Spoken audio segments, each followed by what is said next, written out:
Welcome to the Jason de Sousa Show. Join us as we explore the evolving urban landscape, uncovering the trends, stories, and innovations shaping our cities. Thanks for watching and enjoy today's episode. Ivan Harbour, welcome to the Jason de Sousa Show.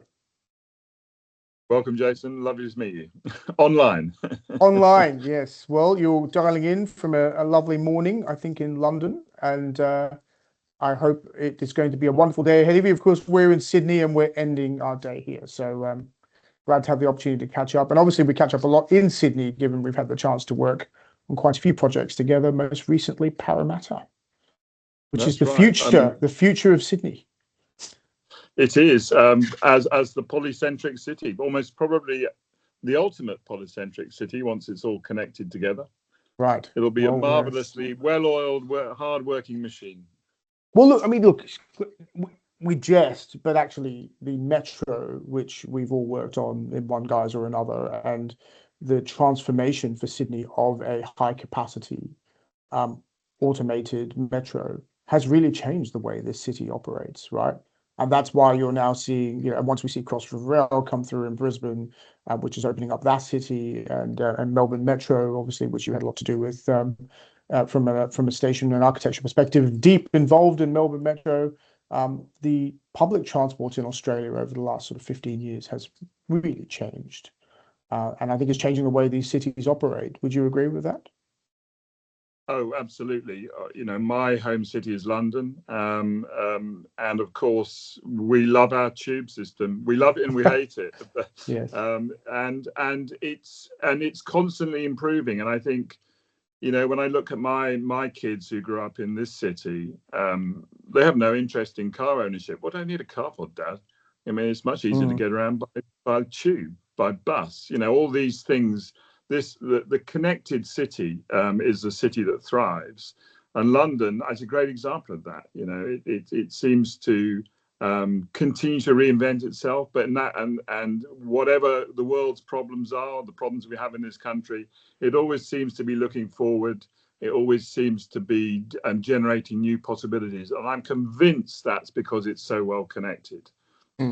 Yeah, I think that's right. I mean, I think there's a broader debate, I think, when we talk about the UK, about what's outside of London and how that's connected. And that's been the debate behind HS2 and so on and so forth. But perhaps we'll come to that another day. Before we get into it, though, so you're obviously one of the world's known architects working for RSHP. Richard Rogers, a well-known global architect. I had the privilege of meeting Lord Rogers when he was the late Lord Rogers now, when he came to visit New South Wales and visited the New South Wales Premier. I had no idea who he was at the time. I was advising the Premier on the sort of financial crisis that was facing Barangaroo at the time.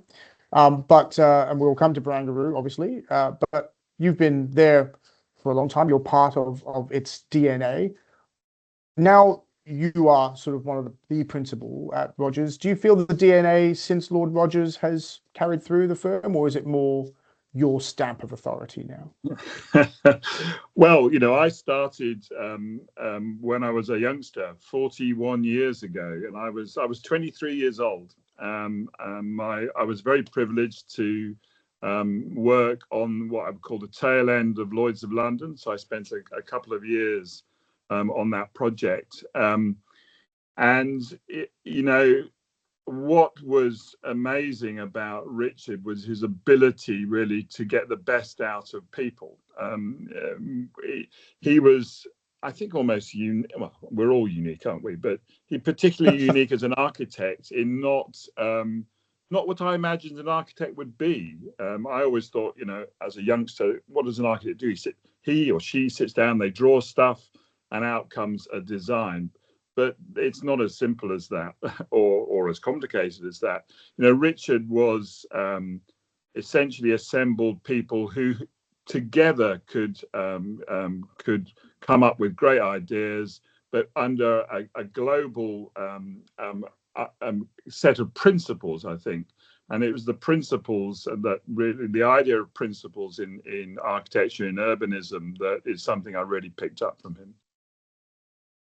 He has designed some of the, I guess, most iconic things around the world, really. how do you live up to that kind of legacy? You know, I think or do you as an live architect, up to it? Is that something you I have to I do? I see. I mean, I mean, I hope I reflect Richard's ideals in that he always looked forward. I'm always looking forward. It's the next project which is the challenge ahead, and how do you improve and get better? Yes. When I joined the practice, the practice had completed a handful of buildings. I've built over 100 buildings since then, and probably involved in 500 projects. So, Yeah. within the time scale, I worked with Richard for 35 years, and developing the DNA of the practice with him, and that was a great thing. It's very inclusive. I think there are moments where my involvement shifted the dial, and when you look back, you can't point to one particular moment when you felt you sort of inputted or drove the DNA in a certain direction. But I think it was always a collective, an evolution of the practice as a whole, and a group of people that worked and complemented each other. And that continues today. Graham, who is my, was the other. He was the S in RSHP. And the two of us both were put in. When I was 30, Graham was also 30, when we were promoted to directors. And I remember asking Richard, "So what do you expect me to do now?" He said, "Well, just keep doing what you're doing. The reason we promoted you is because of how successful you are at what you're doing." So it was, I think architecture isn't done alone. It's a team effort, and it involves not just the practice, but also involves our clients. It involves all of the consultants actually to come to something collectively together. You cannot do it alone. You have to have great clients to do great projects. You really have, it doesn't work without. I actually would take it a little further and say development is a team sport, right? Absolutely. Speaking as somebody who pulls things together for a living, you can't survive without, the client capital. You can't work without the sort of governments. You can't work without your consultant architects who are, the visionaries on a lot of things. You can't work without your engineering team. You can't work, and if you can't make all those people work together, you don't have a project. That's sort of my argument on things. That's absolutely correct. And these projects, particularly large, actually even small projects, they take a long time. You have to be stoic when you're doing architecture and development. Winning a job just can take years, and particularly the major projects where year after year you're positioning, you're designing, you're thinking about things, you're bidding, you're baffling, you're doing all these things, and 3 years later you might have a deal. It's sort of, and we do it to ourselves year in, year out. We do. I think over my time as an architect, the one thing that probably has changed the most is the extent of involvement in a project, from the introduction onwards. 40 years ago, it seemed as if people had made the decision they wanted to do something, and then you were appointed as the architect, and you went off and did it. But today we get involved from the outset. We hear about all the pain that it takes to get to the point where historically we would have perhaps been appointed. So you breathe that up to that point, and I think that's in a way that's a really good thing, because I think it brings us as architects down to earth to understand those complexities, and it's not just about pretty drawings. It's funny you should say that. I always tease the architects that, do you guys ever think about commerce, right? Like, really, like, have you ever thought about how we might actually sell this? And I was joking around with somebody, around, it was an architect. Architects shouldn't invite me to things, right? Because I'm like, it was a sort of esoteric, thought-provoking thing about how people could, be more socially inclusive by not including balconies and apartments, and I'm thinking, well, okay, so you're a nurse, you've been on your feet for 18 hours. You come home, you just want to knock your shoes off and have a glass of wine on your balcony. But no, you can't do that because you're going to go downstairs and be included in society. I wasn't very popular at this particular anyway, that aside. At your heart, you're a master planner, right? And our great friend Avtar always describes you as one of the world's great master planners. And I find that interesting because what is master planning? When you I don't describe myself as a master planner. I have to say, I'm an architect, but I think, I'm actually, in my heart, the things that most interest me are how things are put together, how stuff is made, and the complexity of that. And I got into architecture through making stuff. I was really interested in making. When I was at college in the early 80s, at that time, what's called postmodernism was the big thing, and it was all about references to history. I didn't get any of this stuff. And one of the reasons, post-truth, isn't it? I think so, yeah. One of the reasons I joined Richard's practice, because it seemed to be doing things differently. It seemed to be interested in how stuff went together. And I think that extends to cities. What I'm really interested in is how it all happens, how all of this stuff, whether it's pipes and wires in buildings, whether it's let's say metro lines, roads, and laneways, or what have you, things that stitch buildings together, things that stitch cities together, are all the complexities. So I'm interested in those. I'm absolutely fascinated by. And I think this is probably a big influence that I've had on the practice. Is it's all about people first for me, and as an architect, the people are your ultimate clients. Everyone, and if you're doing a metro, you literally is everyone. That's true. And you can only judge success by how you performed in delivering for people.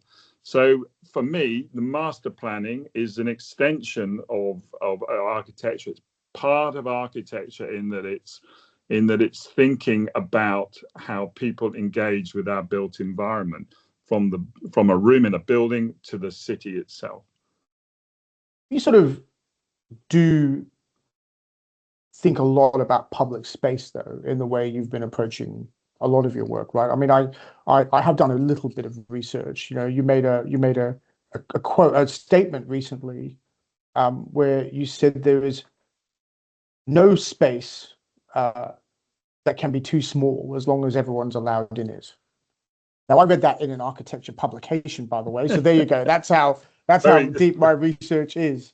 But I thought it was a really great point, though, because if you look at some of the stuff you've done, like Barangaroo, which we'll come to in a second, there are a lot of small spaces in it, and they are all about accessibility of people going through it, and people being in it, and people being around it. So, can you tell us a little bit more about your view on public space in the way you approach things? I mean, accessibility to public space is critical, in my opinion, and it has to be completely democratic. There can't be exclusions. I'm seeing, we built a building in the City of London, the practice, where it basically gives up the whole 6 stories of prime frontage on the street to everyone. And we have lots of neighbours that are going up around us who have a viewing gallery on top of the building. Now, the viewing gallery, you see queues of people looking rather forlorn and waiting to get their bags scanned so they can go through the side door to the top of a building and have a look, and then, I guess, come back down again and leave. There's no engagement, in my opinion, with the city with that approach. So I think that, and this applies to all building typologies, whether it's commercial buildings, whether it's public buildings, obviously, that I think we have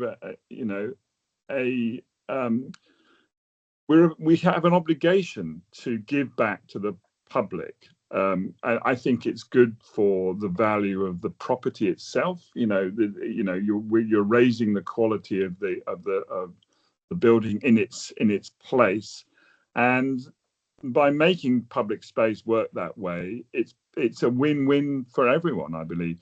I think when it comes to the scale of space, if you imagine, and it's about what's your emotional attachment to space. And I'm talking about urban spaces here, not let's say not broad landscapes. It's not about the beach. This is about sort of, let's call it, human-made inner city spaces.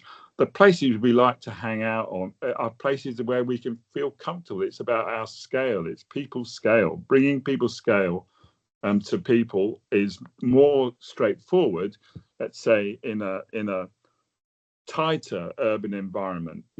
Everyone loves a laneway. Boy, it's more active than a 50-meter wide street designed for 6 lanes of cars that you can't walk across. I mean, that's not a good city space.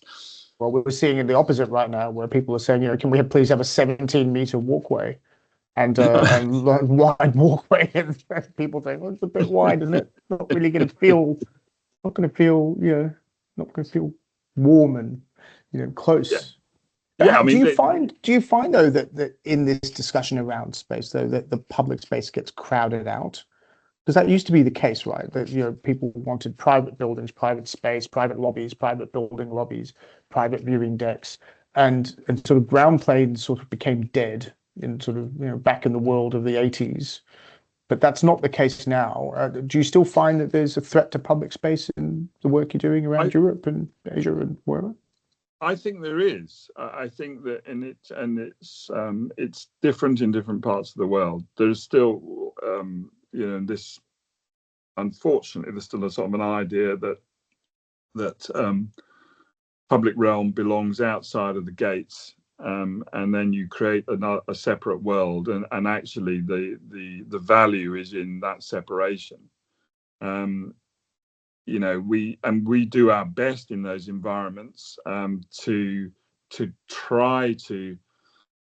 I mean, almost, let's say, similar to some of the Georgian squares in London, where even though you couldn't actually access the garden in the centre because you didn't have a key, you were at least able to experience it by walking past it and engaging with it.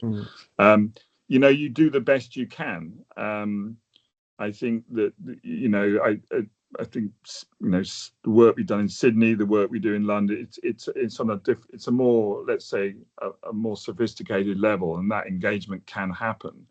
I think the example that we have in Sydney at Barangaroo is very good, because it is as we know that it's essentially curated, not necessarily by the city itself, but it's still accessible to everyone. So I don't think it purely I don't think there's the purism that says, and I know there are some architects have this view, it cannot possibly be public if it's not owned by the state or the city. Yeah. I don't believe that, and I think that's very limiting. I think it's we sweep our street outside our house because it's our bit of the pavement, and it's a pride in the neighborhood thing. You don't have to be the town hall to instill that pride. You can do that yourself, and if we all collectively do it, it improves the city. That brings in that sort of social compact question as well, right? But I mean, is there a city that you think has done that really well? Or do you think it's a mix? I think you get great parts in good examples in lots of cities, but there are as many bad examples in the same cities as there are good examples. I think it boils down again to development. I think the best developers understand the value of good public space that engages everyone, including the people using, people passing by, and I think not, let's call them not such visionary developers. Usually they're the ones that hang on the coattails of those ideas, but don't consider that they need to add or extend that impact. Right. Yeah. Let's go to Barangaroo quickly because we've talked about it a couple of times. So we've obviously interfaced a lot in Barangaroo. Your office is there. I was at Lend-Lease for many years and still am there a lot. It's a wonderful place. I think for our viewers and listeners, it's important to know it was a port.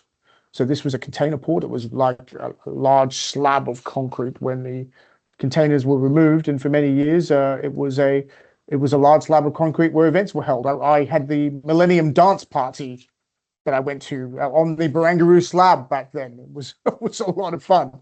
But that aside, you were once you once said that you set out to be radical to turn Sydney's back door into a new front door, and that was the way you were thinking about what we could do with this former waterside port.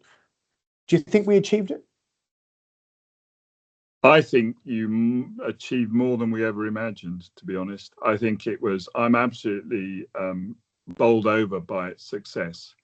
And I think collectively we Lend-Lease, our client, imagined that, certainly we could get the critical mass there to make things happen. But no, I don't think anyone believed it would have such an impact to beyond the neighbourhood, to Sydney-siders generally. And actually, I know people who visit Sydney from London and they go to Barangaroo. It's hit not only the neighbourhood, the people that work there, the people that live there, but also people who visit both from the city and from abroad. And it's become the place to hang out in the evening. I mean, the waterfront is wonderful down there, isn't it? It's special. Just, all the restaurants there are packed all the time. Yeah, you have to remember that on the outset, I was told no one looks west. It's bad. West is bad because of the setting sun, and it's a problem. Sun's in your eyes, and also, we want to look out to the sea. So this is the back door, and I also recall being told this isn't the centre of the city. Don't believe you've got lots of money to build these buildings. This is more Canary Wharf than the city. So with these in mind, I think it was a serious challenge, but I think the great thing that was that everyone was up for the challenge, and everyone brought into the fact that although it seemed to be miles away, in terms the wrong side of the ridge, the wrong side of the tracks, whatever you call it, it was actually extremely close, and it is extremely close to the city core. So connecting it, I remember saying we've got to get a sign that says Wynyard Station. If we can get it to that sign on the doorstep of Barangaroo, it'll be successful, because mentally, once you've hit the sign, you see the station. That's right. You're in the Right. station, even if you've still got to walk the same distance to get there. So true. I think that there were some key moves that that helped make that massive change, and a lot of them were about connectivity. In fact, I would say most of them were about connectivity. And then in the fine grain, I think the other radical nature of it was the battle between, and from the outset, we started by saying, we got commercial towers. This is a financial engine that has to make all this happen. The expectations are commercial lobbies, addresses, and need to come to the street so you can be dropped by taxi, and all this sort of conventional thinking. Interestingly, the city, our first proposal very much sort of separated the lobbies of the commercial towers with, let's say, the street grain. And the city, after we won the competition together off of Barangaroo South, the city said, we're not happy with this arrangement. We think you should get down to ground and mix this all up. So it was the city that drove us to rethink. And some of the most radical moves are to put to mix those lobbies up, put them not on the primary streets, on the secondary streets. All these things were not what you did. but they're the things that make the place work. And I recall. Interesting, because they were so opposed to the project overall Oh, at the time, and so that's well, fascinating, right? I mean, you can. I don't mind you publishing this one, but of course, Clover Moore. When I showed her around after when it was me, back in 10 years ago now, when we completed the first buildings, and it was starting to come about. She said, actually, it's rather good, isn't it? But of course, I'm not allowed to say that. I But think she'd that be all look, right now. I think enough time's passed we that the all Lord have, Mayor probably will. we all spend a small time on this planet. The fact is that Barangaroo has changed that city, changed your city, and it's been a pressure release valve for the city actually, and that's what I think it is also. Its impact is beyond its site. Its impact has gone to the whole of the city of Sydney, and I think that we're all building buildings for 60 years ahead of our time. So we can't think about yesterday or even today. We've got to think about tomorrow. And so a lot of the moves about this city working with a transport system less reliant on the car, being carbon zero in operation, being designed to be a great place to be. It was the first WELL Platinum. The office buildings, first WELL Platinum buildings in the world, but we designed it way before WELL was even an idea. So I think that is remarkable. All it's saying is that the sense that, and WELL, for everyone to know, this is about how good it is. What does it feel like to be in the place that has been designed for you? How good is it for you, for your emotion and for your well-being, literally? So that's a really good sign. I think one of the great things about it is the streets. The streets of Barangaroo. It's actually called the streets of Barangaroo, and actually you have active cars and people crossing streets, and it does actually feel like we have threaded a new part of the city into the old part of the city. And the connectivity was very difficult for government. I mean, when I was in government, the big debate was around the funding of Wynyard Walk. And should Wynyard Walk be funded by the taxpayer, or should it be funded by the project? And there was this great debate going on. And the project, people think now, these things generate millions and millions and millions of dollars, but it went through several property cycles. Yeah. And it wasn't all smooth sailing in terms of the financing of this thing. And Lend-Lease made some serious bets, led by Steve McCann at the time, who I had the privilege of working for a while. He took some serious bets to make that happen, and it worked. Right, it worked, and that's the beauty again of architects and commerce coming together to sort of make something happen, right? But I do think that the fact that cars are allowed into the precinct and are going around the precinct actually gives it activity. It gives it purpose and activity, which is what makes it special. Whereas there's places that cars aren't allowed, for example, that somehow lack a bit of activity. Oh yes, no. We were very clear that we shouldn't exclude vehicles, but it shouldn't also be designed solely around vehicles. And That's right. The master plan that we all took on board, and was essentially business as usual. It parceled the land up, and it was surrounded by streets, and everyone had a backyard and a front door. The ability to do it as a whole was a great opportunity to do exactly what you're saying, which was to say, right, let's decide where the cars need to be, where the people need to have priority over the cars, how we can limit the number of back doors. And that's one of the real pluses in the neighborhood, is the fact that we have only like a few very discreet ramps to the biggest building of all, which is the one below ground, that makes all this function. It means every building face is a front door, and I think that for the continuity of the retail and the opportunity to create all sorts of types of different space, and not have the sort of hierarchy of let's say the New York hierarchy of the streets with back doors and the streets with front doors.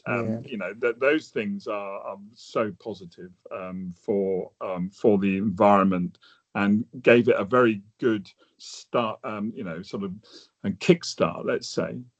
Wynyard Walk for everyone, of course, is the door to the station. So for me, it's the station, and it has the sign Wynyard Station. Wynyard. And look, and that's true. I mean, if I'm from Hong Kong, as you know, like if you go through Hong Kong Station to walk through Central Station, it takes a very long time. Like it's and that's okay, but you're in the train station. You feel like you're in one. I think the other thing, while we're thinking about Barangaroo, that I really like is the podiums. On the sort of three towers, when you don't feel like you need to look up at a skyscraper. You don't sort of really notice the skyscraper, really, do you? Because you sort of feel like you are in an area that feels like you're meant to be there. It's not oppressive in some way, and I think that podium design is something that was quite deliberate, was it not? Yes, we had many discussions around. I call them the street buildings, because the podium to me seems a very American. You've got this building and you've got a thing that sort of hits the ground, and there was a lot of conversation about first of all the density, and I have to say I still. Having built it now, I think we could have probably made the radial streets that connect you from the station to the water. We could have made those slightly narrower. That would have given more area, of course, but next time. And also the height of them was important. And what I've been saying to people is that what we tried to do is get the streets as tight as they could possibly be, and to design those buildings and to sort of set design standards for those buildings where we had sort of things like cornices that project out, that as you walk around, they really can almost sort of terminate one level, and it allows the towers to happen above. And I think that there was a lovely statement. One of our colleagues, David Rolls, who took his mum round, I think, after the project had come together and for lunch, and after lunch he said, "What do you think about the towers?" And our answer was, "What towers?" So quite often we refer to the project as "What Towers." Well, David Rolls, a dear friend of both of us, will be very excited he was mentioned on this podcast. So there you go. Do you think, Ivan, you've worked on a lot of projects involving government? In just a recent example would be Melbourne Metro. Government is increasingly becoming a counterparty in all these very large scale major projects. Barangaroo, they're the landowner, they had a large role as the authority. I guess two questions. One, is that your experience in other jurisdictions where you have government as a counterparty in these sort of very large mixed use projects? And two, do you see more of that happening? I think architecture and let's call it urban design rather than master planning at this scale is inevitably has a level of politics to it, and therefore government, whether it's local, whether it's national or regional, let's say state in the case of Australia government, it has to be involved. And I think it's a good thing, but I do think that the balance with development partners, using the expertise of developers in concert with, I guess, just being what's the word? What's word I'm looking for? You are responsible in the end for the people you're delivering for, which is the population. And so government, in a sense, are representing the population, and to remind you of those wider obligations. Our experience, we had a very particular experience in Barangaroo, where it was state government was the connection. Although, we started with more city involvement, as we know they pulled away. There were political spats going on. But that was a shame in a sense. But one hopes that in the future they'll perhaps learn from that lesson and not walk away, because it's their responsibility too. I think in Melbourne we worked with state, and we worked closely with the city there. So that was much more coordinated, and everyone wanted the metro, so they were all on the same page. Well, it is interesting. We're about to enter the next generation of major projects, right? So we've got Blackwattle Bay, which is a waterfront precinct here that Movac are going to be delivering. Stockland are doing Waterloo Estate, which is a bit like Elephant and Park, Elephant and Castle rather, which is a very significant affordable housing, social housing project.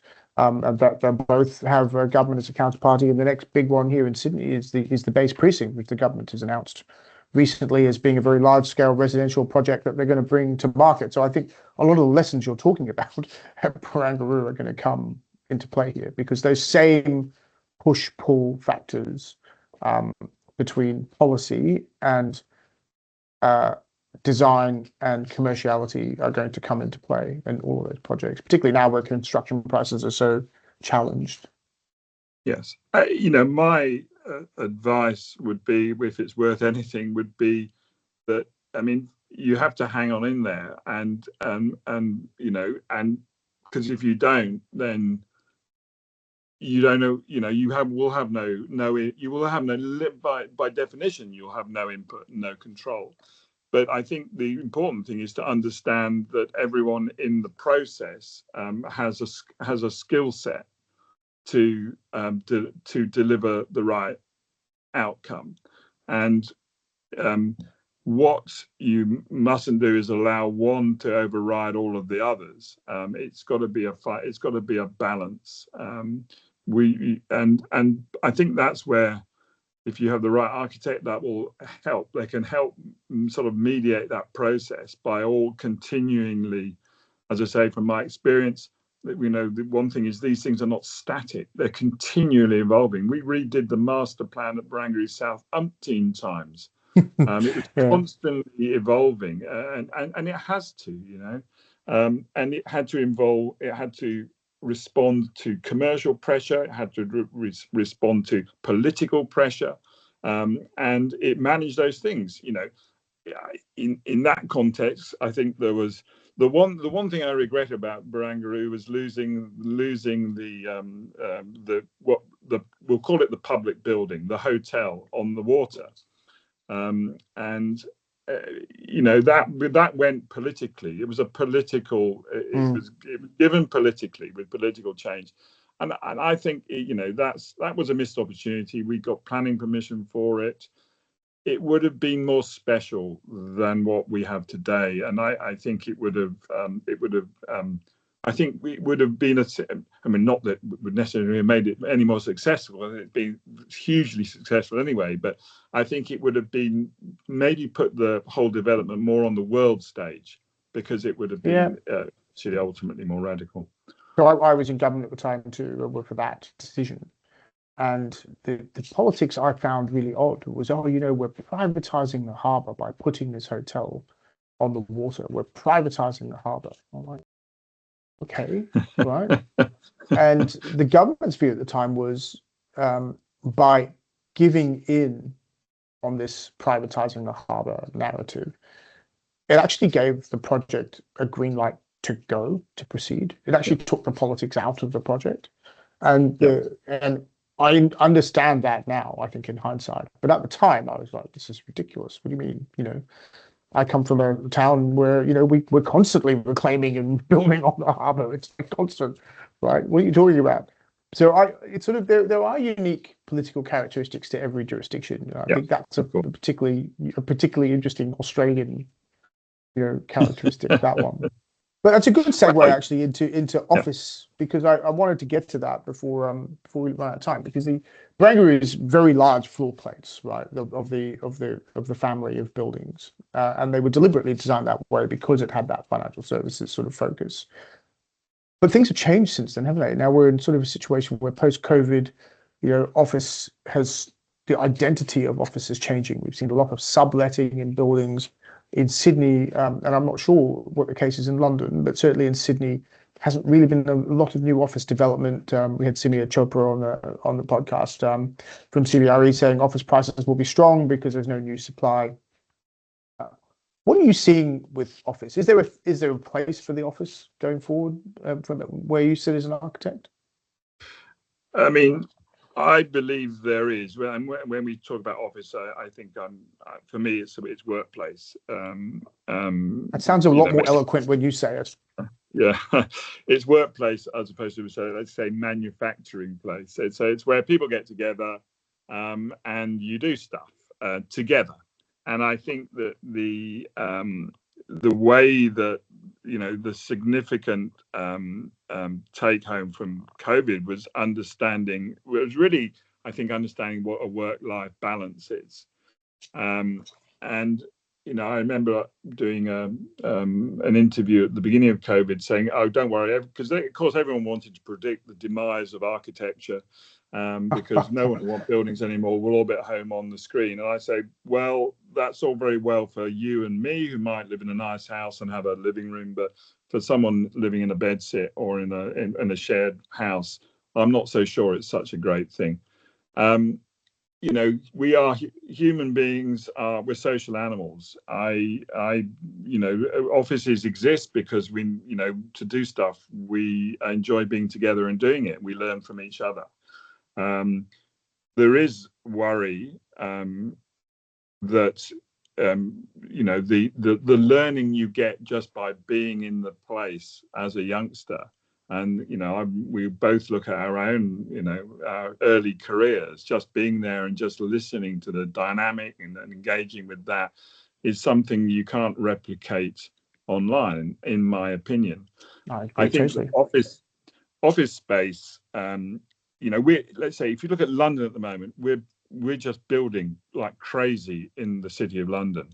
And the reason that I'm told for that is that we had some pretty poor office space. I mean, there's a lot of, let's say, mid-20th century buildings, which, really were sort of office sweatshops. There was nothing other than your desk and nothing beyond that. So we're currently building lots of what's called grade A office space. And what that means now is it's space which has access to air, access to greenery, but it's also has the flexibility to bring people together in different ways.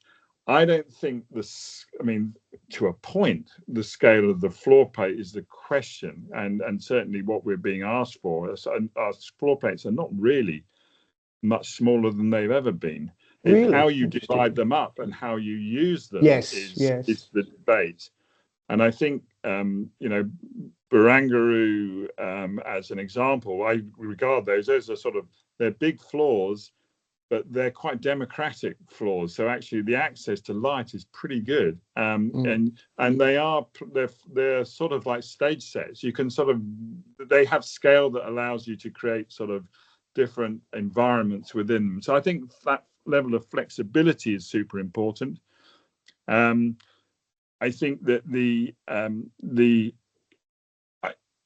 ability to engage in lots of different ways with your office or your working day, and buildings that support that, and certainly seem to be the direction. And in my mind, what I'm seeing in London, and I have to say we're behind Australia in terms of workplace for sure.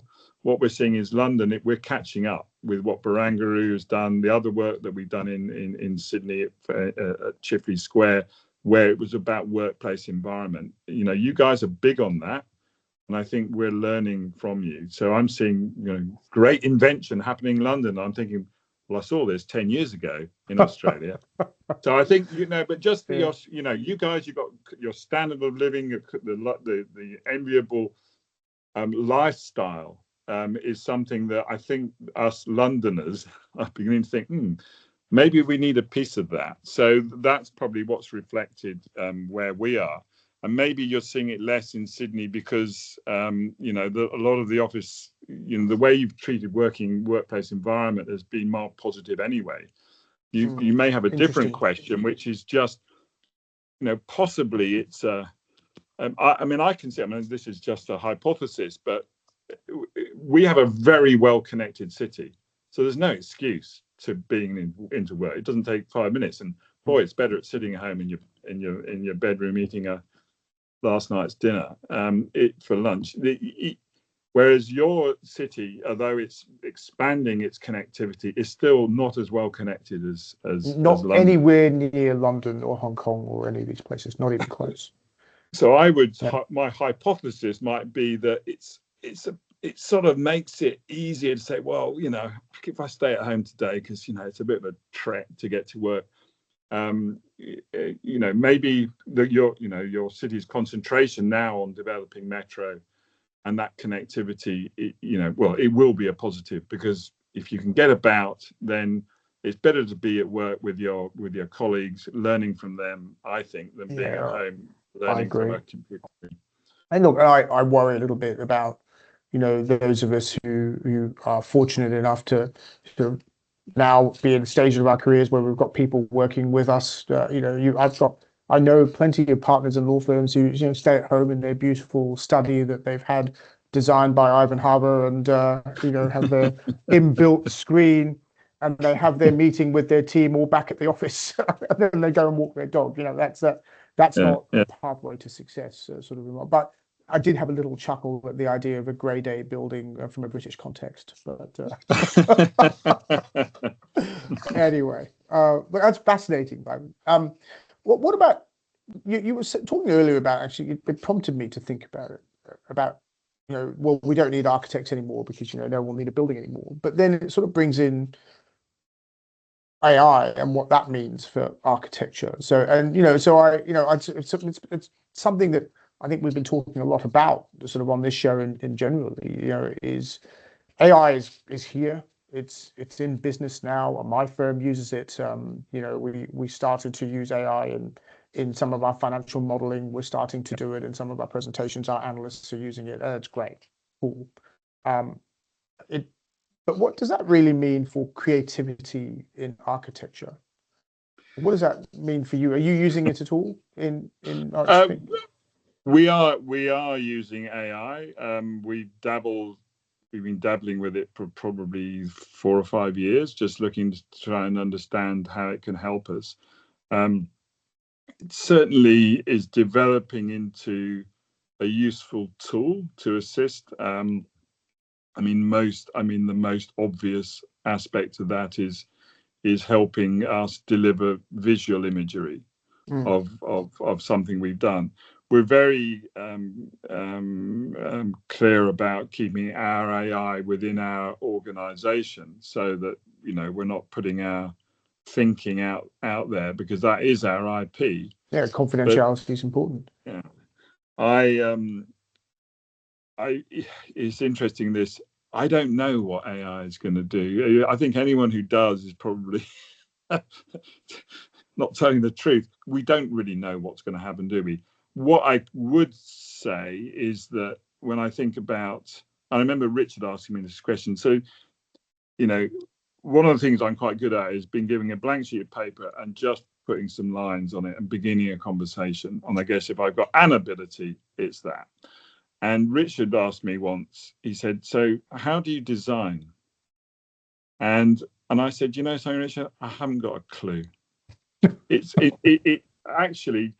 And what I realized is it's about intuition, it's about experience, it's about intuition, it's about emotion, your decisions.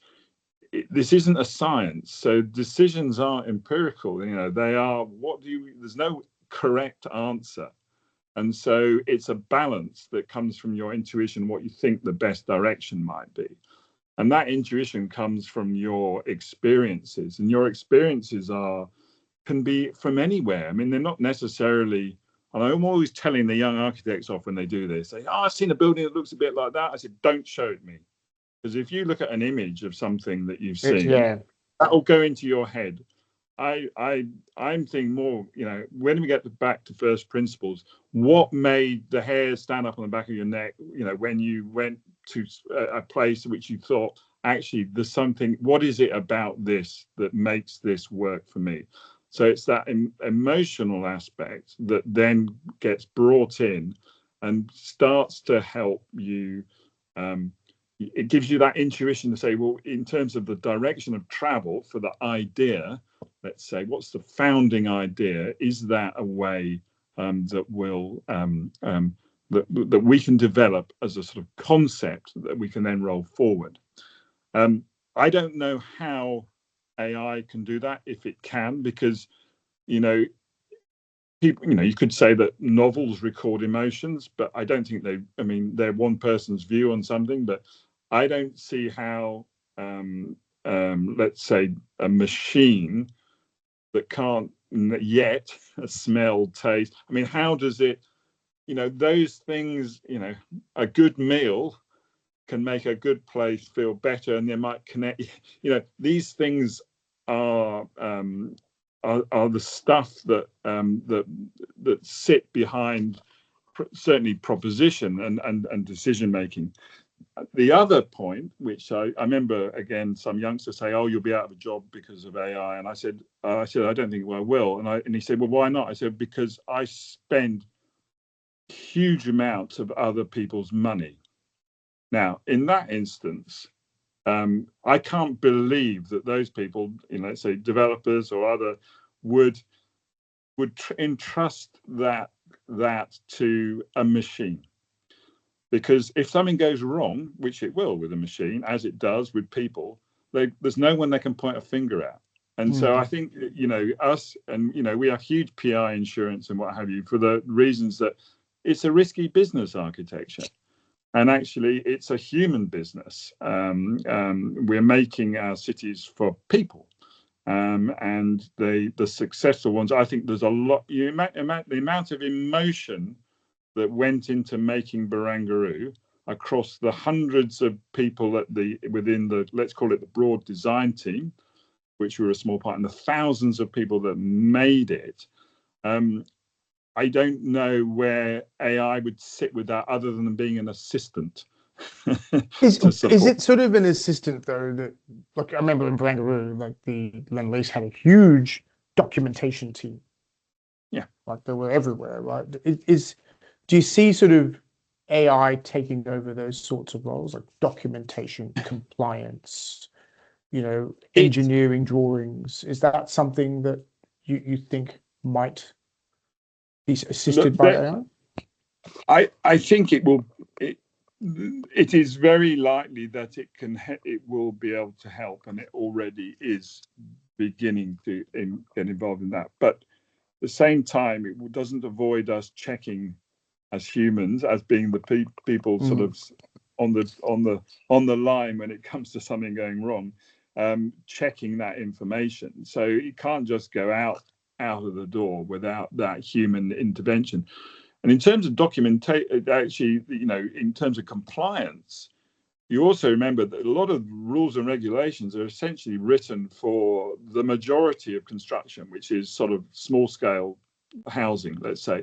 The big projects we do, we're always pushing the boundaries. You can't, for example, an airport can't fit into the compliance method of a two-story house. It just simply is not like that. Doesn't work. So we're always negotiating the right answer, engineering the right answer. Fire engineering, for example, is an obvious point there, where there are very strict rules. Fire is the same wherever it is, all over the world. There's no difference. A fire is a fire.